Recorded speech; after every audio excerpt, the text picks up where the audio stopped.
Bismillahirrahmanirrahim. Di sini saya akan memenuhi tugas mata kuliah Psikologi Pendidikan, yakni dengan mereview jurnal Psikologi Pendidikan tentang berpikir positif yang berjudul Profil Proses Berpikir Siswa SMP dalam Menyelesaikan Soal Perbandingan Berdasarkan Gaya Belajar dan Gaya Kognitif. Yang pertama, teori mengenai judul terkait profil proses berpikir siswa SMP dalam menyelesaikan soal perbandingan berdasarkan gaya belajar dan gaya kognitif. Disebutkan oleh Honey and Mumford dalam Wolfram tahun 2012, yakni tentang pentingnya individu mengetahui gaya belajarnya. Salah satunya untuk membantu individu merencanakan tujuan dan belajarnya, serta menganalisis tingkat keberhasilan seseorang. Dari pernyataan tersebut menunjukkan bahwa gaya belajar akan mempengaruhi proses berpikir seseorang, yang kemudian akan berpengaruh pada keberhasilan. Penelitian yang dilakukan oleh Tanta pada tahun 2012 menyimpulkan bahwa gaya belajar berpengaruh secara signifikan terhadap hasil belajar mahasiswa program studi biologi pada mata kuliah biologi umum.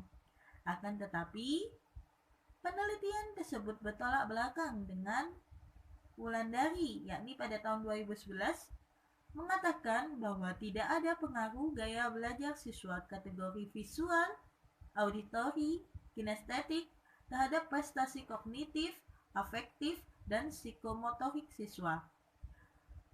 Kemudian, menurut Grinder dalam Cyberman tahun 2006 menyatakan bahwa dari setiap 30 siswa, 22 diantaranya rata-rata dapat belajar secara efektif selama gurunya mengadakan kegiatan belajar yang berkombinasi antara visual, auditori, dan kinestetik.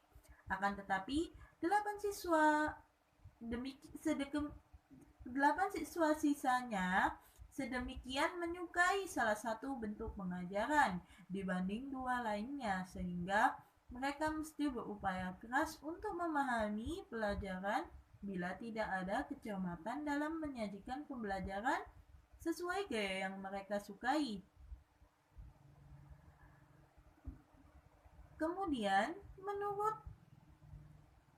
Swell dalam Dimyati, setiap gaya kognitif pasti mempunyai kelebihan dan kelemahan tersendiri. Seperti halnya gaya fault independent, seseorang akan lebih gampang mengurai hal-hal yang kompleks dan lebih mudah memecahkan persoalan. Mempelajari ilmu pengetahuan alam dan matematika tidaklah sulit dan biasanya lebih sukses dikerjakan sendiri. Sedangkan gaya fault dependent, seseorang lebih kuat mengingat informasi atau percakapan antar pribadi, lebih mudah mempelajari sejarah, kasusastraan, bahasa, dan ilmu pengetahuan sosial. Sedangkan yang kedua, subjek yang digunakan dalam penelitian ini yakni sebanyak 6 orang siswa yang diambil dari kelas 8A, yaitu 3 siswa yang memiliki gaya kognitif, fault dependent, dengan gaya belajar yang berbeda-beda, dan 3 siswa yang bergaya kognitif fault independent, dengan gaya belajar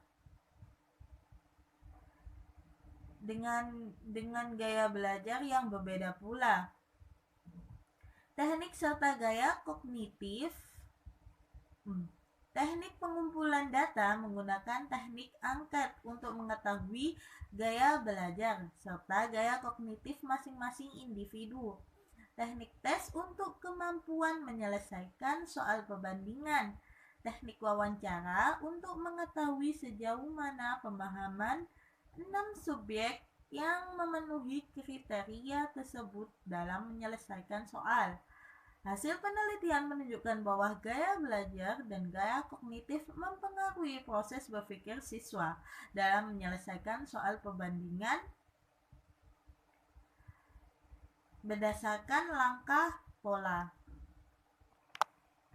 Kemudian, metode penelitian.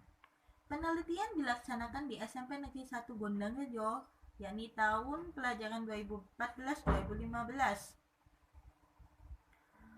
Desain dari penelitian ini adalah penelitian kualitatif dengan jenis penelitian deskriptif dalam bentuk studi kasus. Subjek dalam penelitian ini yakni kelas 8A dengan alasan kelas tersebut masing-masing siswa mempunyai kemampuan berpikir yang variasi dalam memecahkan masalah. Teknik pengumpulan data dalam penelitian ini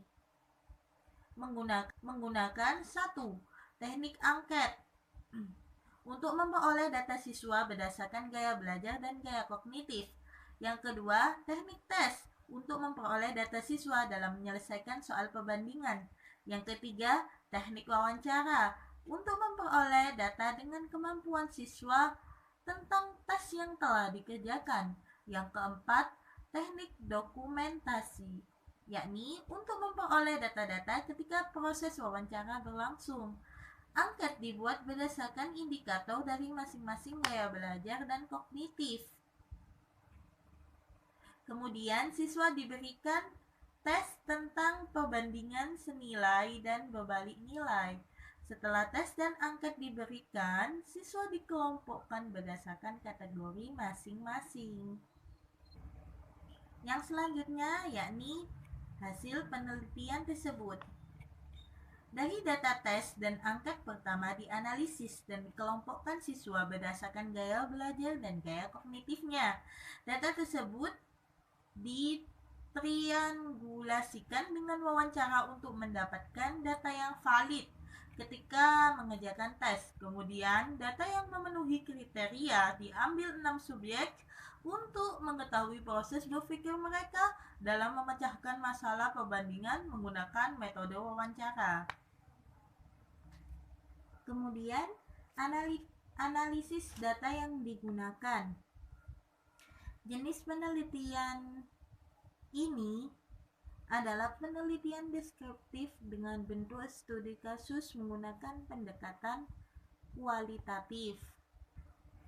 Dan teknik analisis data menggunakan teknik analisis data Marsh and Wolbermann, yaitu dimulai dengan mendeduksi data yang berupa hasil angket gaya belajar kognitif, tes, dan wawancara. Kemudian data tersebut disajikan dalam bentuk teks naratif.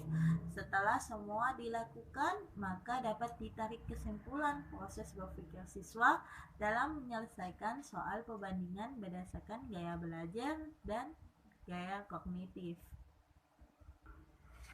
Sekian hasil dari review mengenai psikologi pendidikan yang berjudul Profil Proses Berpikir Siswa SMP dalam menyelesaikan soal perbandingan berdasarkan gaya belajar dan gaya kognitif.